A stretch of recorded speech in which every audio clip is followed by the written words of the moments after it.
So considering we are now on the run up to the release of the Nintendo Switch 2, the other day I decided to trade in my Nintendo Switch OLED and also my Animal Crossing Switch because, well, I'm just not going to need them here in a couple of weeks whenever the Nintendo Switch 2 comes out. Although I did not trade in every Switch that I have, I did still hold on to the Hyrule Edition for the Switch Lite, which you can see here. And I did that because GameStop was offering a really good bump in trade value, and it got me thinking that there are probably a lot of people right now who are on the verge of either trading in their original Switch hardware or selling it or otherwise just getting rid of it to kind of offset that cost of the Switch 2 because it is the most expensive console that Nintendo's put out yet. But as I started going through the process of trading in that hardware, it occurred to me that there were some obvious and some not so obvious things to consider whenever you're ready to part ways with your original Switch in favor of the new hotness that Nintendo's dropping here in a few weeks. So today I just wanted to do a lightweight video talking about some things to consider so that you don't lose your progress, your games, or, your sanity in the course of trading out the old hardware for the new. And I think one of the first things that I'd recommend is don't necessarily just go straight to GameStop. Now, in my case, they were actually doing a trade bump on the original Switch hardware at the time, so it kind of made more sense to do that, and there's a GameStop not too far from me, so it was a pretty easy choice for me. However, it does make sense to shop around a little bit and see if you can get the most bang for your buck, because they're not the only retailer that does trade-ins, and you should definitely check into things like local shops. I think Best Buy does trade-ins, Amazon as well, although I think they had some pretty lowball offers whenever I checked it. And really what it comes down to is, do you want more money or less hassle?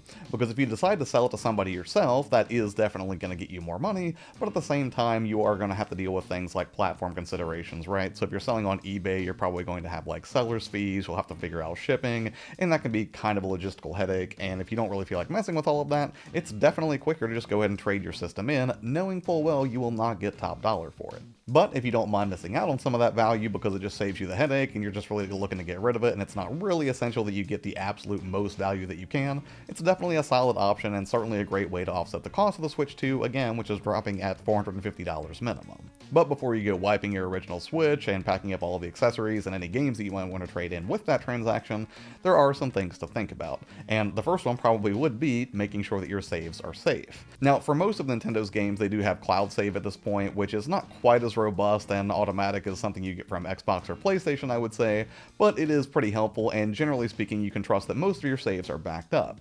However, not every Nintendo Switch game supported cloud saves, and I actually learned this the hard way when I went to look up my Pokemon Shield save the other day and remembered that that was actually on a prior Switch that I had, and I traded it in thinking that that save was back to the cloud before realizing that, oh right, Pokemon doesn't do that. So that's one of the games, and you can actually do a full backup of your system right now and save it to the cloud. I think that's a new thing that Nintendo dropped to make it easier to transition to the Switch 2.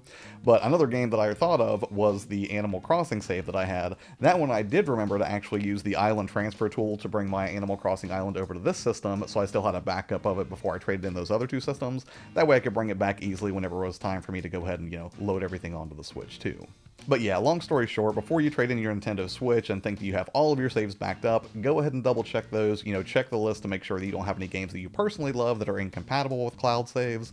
And then finally, it probably doesn't hurt to go ahead and do a full system backup to the cloud, since they offer that as of, I believe, firmware version 20 for the Switch.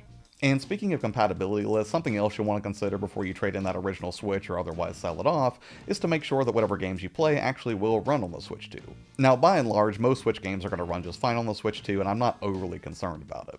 However, there are at least some titles that have problems launching, they have problems in-game, or they have other bugs that have been documented on Nintendo's website, which I've linked below, and some of those may be patched to run later on, but it's worth checking that list to make sure that no games that you absolutely have to have functional are going to be inaccessible when you get to the Switch 2. Again, I don't think there's that many that you need to be concerned about. It seemed like a lot of those were fairly niche titles, but it's still worth checking the list nonetheless.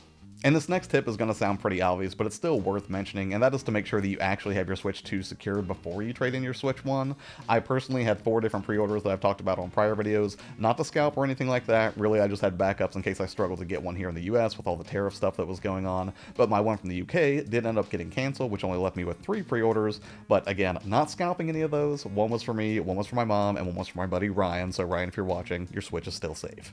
And while I know there's no 100% way to make absolutely certain your Switch 2 is going to be here on launch day, it still makes sense to go ahead and make sure the basics are in place, right? Like you have a secure pre-order with a receipt, and that you've done everything you can to make sure it's secured from a major retailer or a reliable source.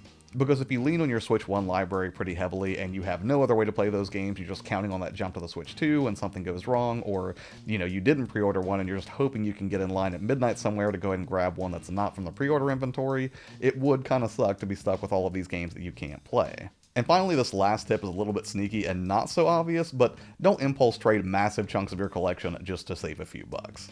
It's one thing to trade in an old system towards a new system that's still going to play all those games. That makes perfect sense to me, especially if that old system isn't a collector's edition system, which I guess that's kind of hypocritical of me considering I did offload the Animal Crossing Switch, but honestly, I'd had my fun with it. I have no reason to hold on to it long term, so not a huge consideration, but I think games are a greater consideration.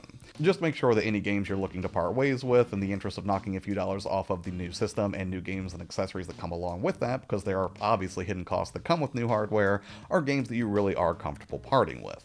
And for the Switch 2 in particular, I think that's important, not just because you don't want to accidentally trade in a personal favorite and then regret it down the line, or trade in a collector's edition that might accrue in value later if you care about that kind of thing, but also there are a lot of Switch 1 games that are going to get Switch 2 patches and performance improvements, like, Echoes of Wisdom is one of them, Super Mario 3D World plus Bowser's Fury was another. I think I outlined a few more on one of those prior videos, but yeah, just take a hard look at anything you're thinking about trading in and make sure you're really comfortable parting with it. And ideally, if you are going to go the route of trading in games rather than going private sale, make sure you can at least take advantage of a deal if you're able. I know GameStop right now is doing a 40% bump on any games that you trade in towards the Nintendo Switch 2 console, accessories, or games.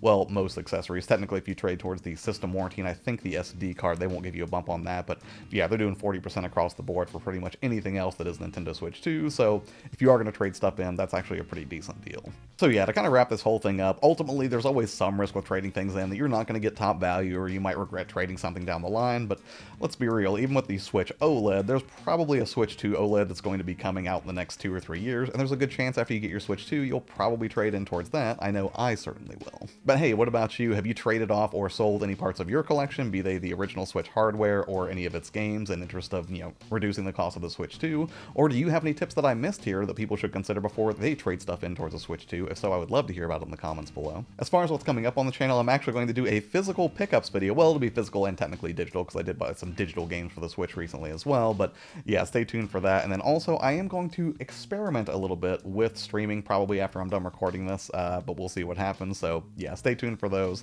As always, thank you so much for your time and hanging out here with me on the channel. It really means a lot to me. Have an amazing day, and I will see you on the next one. Bye.